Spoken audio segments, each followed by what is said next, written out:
سلام گایز، به کانال یوتیوب من خیلی خوش اومدید. بچه‌ها بریم که ولاگ این میکاپ من رو داشته باشیم و خلاصه که سابسکرایب حتما یادتون نره.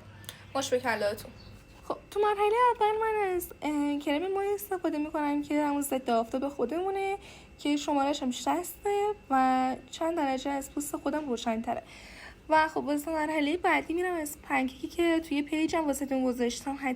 حتما بچه‌ها این پنکیک رو از دست ندین که کاور خیلی بالایی داره. خودتون فقط توی فیلم ببینید. پنکیکی که توی پیج موجود کردیم بچه‌ها این ضد جوش و ضد لکه و اینجا من اینو کاملش کردم.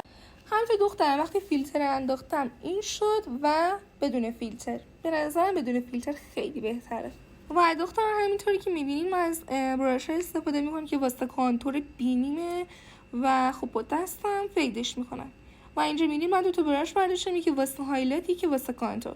و من از کانتور 202 استفاده میکنم که تیره ترین رنگشه. اینجا که میبینید کانتور کردم و هایلایت میزنم. بعدش اینجا از خدشش پاریس استفاده میکنم، یکی از چشم و اون یکی هم کاملش میکنم که چشم گربه‌ای شکل به من داد. و خب الان من از اینجا ریمیل استفاده میکنم که یکی از چشممو زدم و اون یکی هم الان میزنه. خب دختر اینو از ریمیل چشمم. خب واسه گریم روی لبم من از همون کرم ضد آفتاب رنگی استفاده میکنم که کاور بهتری داشته باشه. و حالا اینجا از رژ لب مک که حالا شماره‌اشو واسهتون میذارم. این رژ لب عالیه و خب 24 ساعت هست، خیلی جنسش خوبه، رنگ خیلی طبیعی به لبم میده. دختر اینطوری که من رژ لب میزنم ماندگاری خیلی بیشتری داره و خب لبتون احساس سنگینی نمیکنه. مرسی که تا اینجا همراه من بودید. دوست داره شما سپیده.